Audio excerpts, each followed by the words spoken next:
All right, today we are going to tie a very basic bonefish fly. And this fly has kind of the basic components, the same steps basically as a Crazy Charlie. What's called a gotcha. I'm sorry. How's the audio? We didn't do an audio check. The audio is fine. Okay, go ahead, sorry. No worries. Seed cracker. We ready? All right. Today we're going to tie a really basic bonefish fly. It's called the gotcha. It's my personal favorite bonefish fly. It's worked really well for me all over the Bahamas and Belize. It was invented by an angler named Jim McVeigh.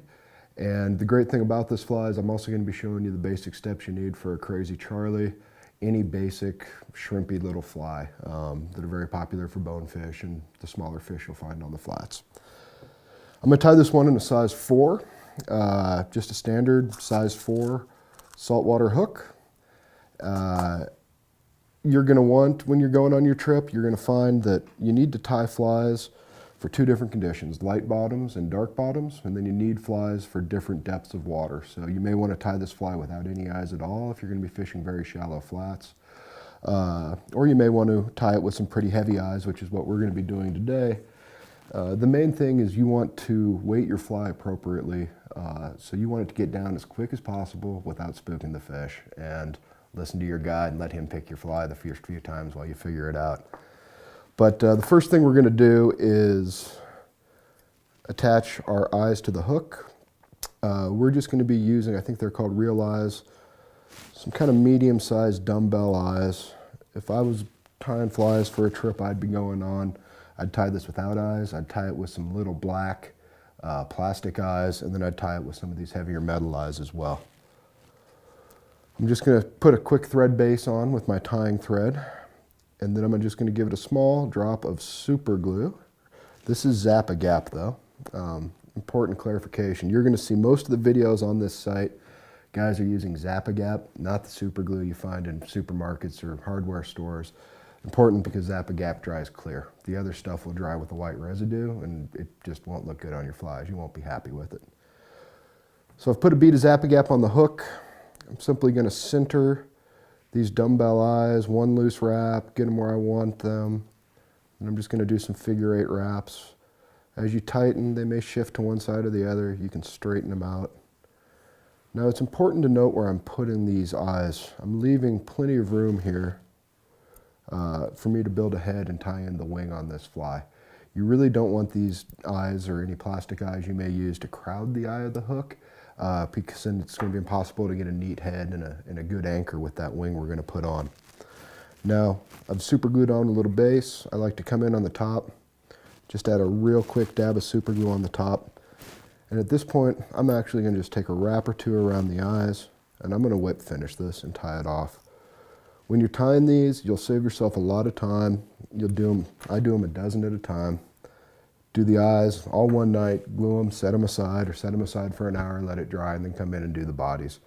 So in the interest of time, I'm going to pull this one out, put in one that the glue has set and is dried appropriately. It's nice and solid on that shank.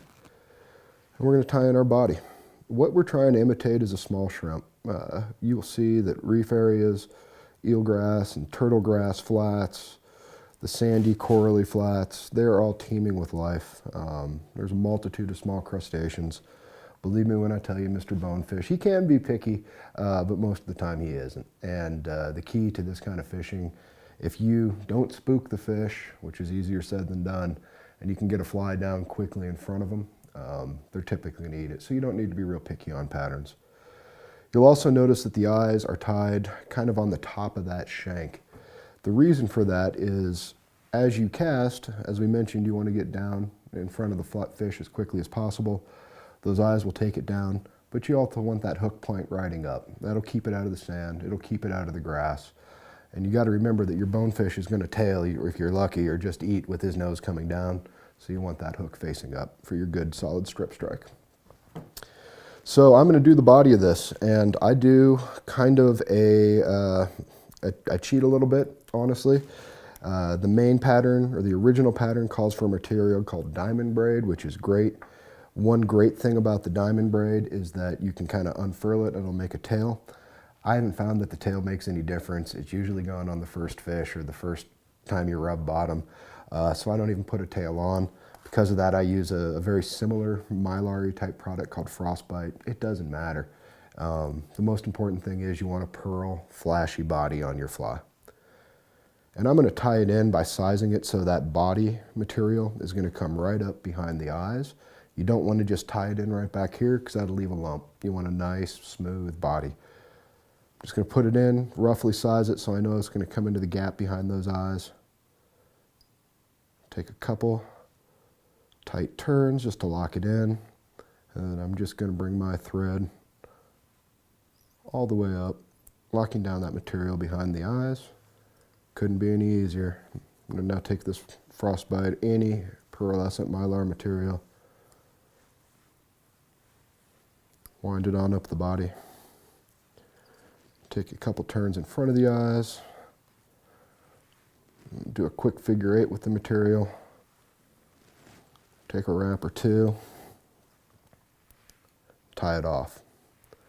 Now you can also do this with Larbalase products. That's called a Crazy Charlie. You can do it with fine chenilles if you want to. You can double body. You know, a lot of bonefish flies you will notice are all the same style, just different materials and color combinations and weights. Kind of like a lot of different trout flies, you know. Different flies, but just different colors, different materials. Use your imagination. The most important thing is to match the body, or match, I'm sorry, the bottom of the flats or cuts or whatever you may be fishing. You got to keep in mind that these crustaceans' prime mode of defense is camouflage. So you're not going to see a bright white shrimp on a green bottom. He'd stick out like a sore thumb and be chomped on instantly. So now we're going to put on the wing. I'm going to use some, I believe this is fish hair in a tan super gotcha color.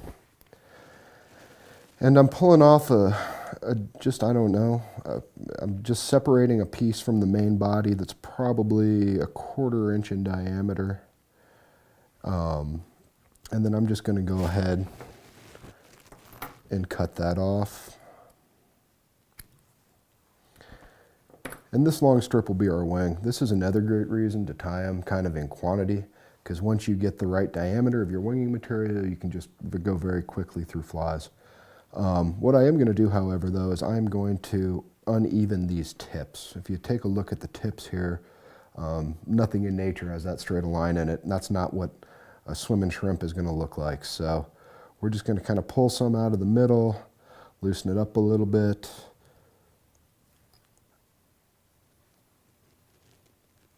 Pull any long ones off the back, and you're just looking for a really nice taper. You want this to look smooth. When this gets wet, it'll really mat down, and that taper is going to look real natural, just like, you know, a shrimp kicking and trying to swim away from a predator.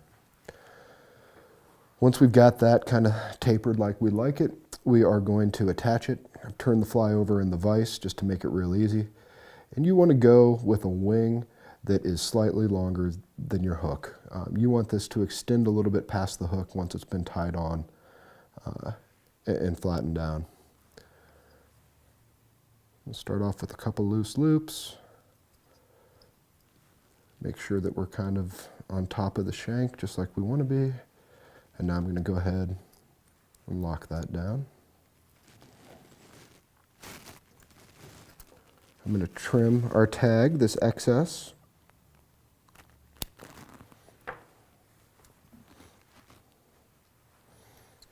And then I like to clean up the head a little bit. It'll make your finished fly that much nicer and neater. And I'm going to go and just lock down the tips of that material. To add just a little bit of sparkle and a little bit of contrasting similar color. This is midge flash. It's a very, very fine crystal flash. It's about twice as fine the diameter as well as the twist, and it's great for little accents. For you trout fishermen out there, in a gray color, this material makes excellent emerger, nymph, and dry fly tails, especially on spinners. And I'm just going to separate, you know, a couple strands.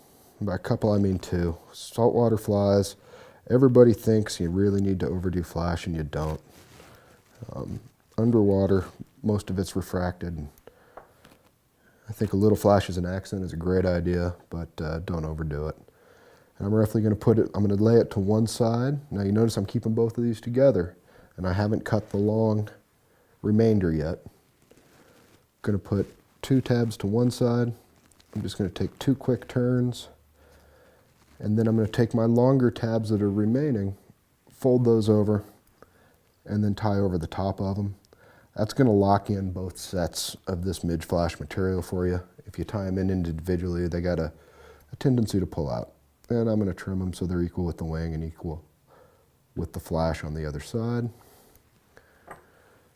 Now I'm just going to clean up the head on this fly, trim any loose winging hairs, and there'll always be a few.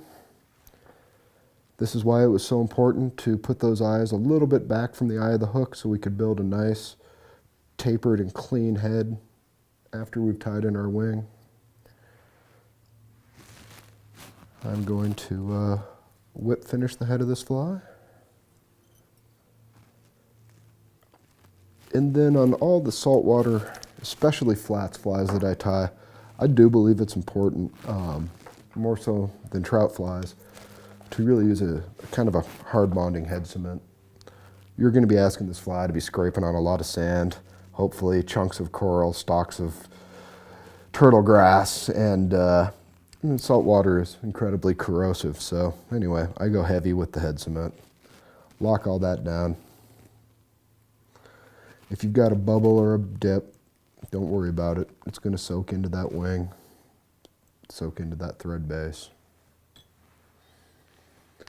And there you go. McVeigh's got you.